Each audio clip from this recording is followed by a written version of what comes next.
The West should block its own exports to Russia instead of confiscating oligarchs' yachts. The US and Europe have gotten this sanctions business all wrong and will live to regret that they ignored the rule of law in their attempt to disarm Russia. The West responded to Russia's invasion of Ukraine with sanctions of unprecedented severity and scope. By the standard of proportionality, the reaction of the United States, the European Union, and their allies seems appropriate. Serious international aggression demands a serious response. But by the standards of consistency, efficiency, and fairness, it is far from clear that the West has chosen the correct strategy. Governments may need to rethink the design of the sanctions regime. Even in extremis, countries that uphold democracy and the rule of law must strive to adhere to certain principles. So far, Western commentary has focused on the strength of the punitive measures.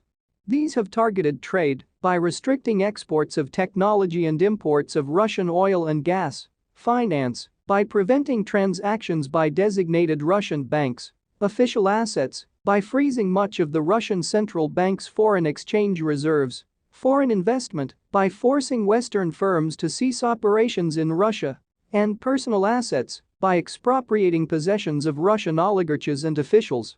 The question now is, what is the best way to achieve these goals? Many have argued for even stronger sanctions. The EU, for example, is currently trying to reach consensus on phasing out imports of Russian oil by the end of 2022, on the grounds that payments for these supplies are funding the Kremlin's war machine. As Russia escalates its attacks on Ukraine, the West should probably ratchet up its response as well. But policymakers must first answer a more fundamental question: is the current sanctions strategy truly serving the West's interests, or are there better ways to achieve the same goal? Under this strategy, the West would continue to buy oil and gas from Russia, but would not provide any goods in return. In war, ends may overwhelm means. When the survival of the international order itself is at stake, as it is now, it might seem as if ends are all that matter. But when the fighting in Ukraine eventually stops, the means that the West has employed will have consequences. So, even in extremis, countries that uphold democracy and the rule of law must strive to adhere to certain principles. Forswearing expropriation should be a key tenet, but the West violated it by effectively seizing Russian official foreign reserves, annulling claims on Western goods and services that Russia had legitimately acquired over time. Such retroactive confiscation is one of the worst kinds of expropriation. The ramifications of this decision may not be visible today, but the damage will become apparent over time. Other countries might be less willing to hold reserves in US dollars, bucks, or euros, EUR, USD, or deal with US banks. And some large countries, such as China, might one day be tempted to apply the same measure against the US, citing the current expropriation as a precedent.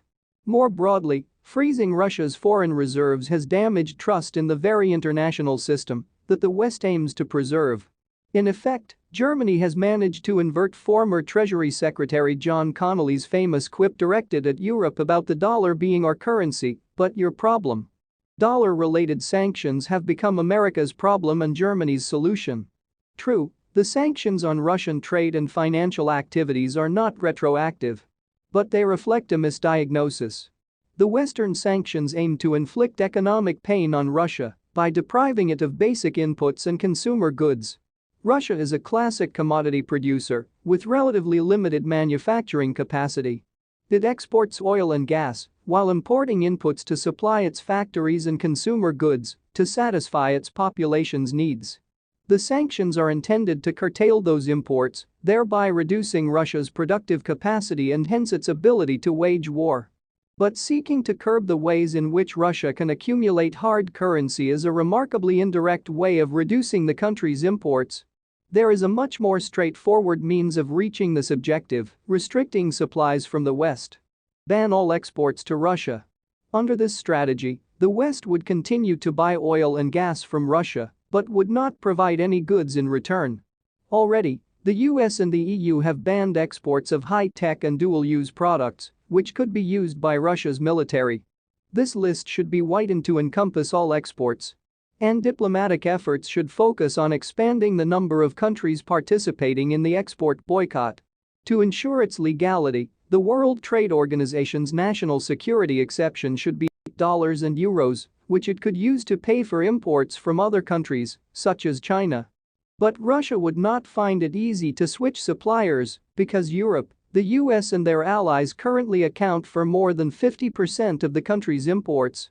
For example, the French automaker Renault Renault appears poised to offload its majority stake in Avtovaz, Russia's largest automobile producer, and to stop supplying it with parts and machinery.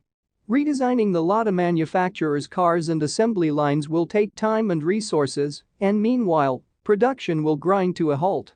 Russia could of course respond by trying to import Western goods from third-country suppliers. But again, this would not be easy.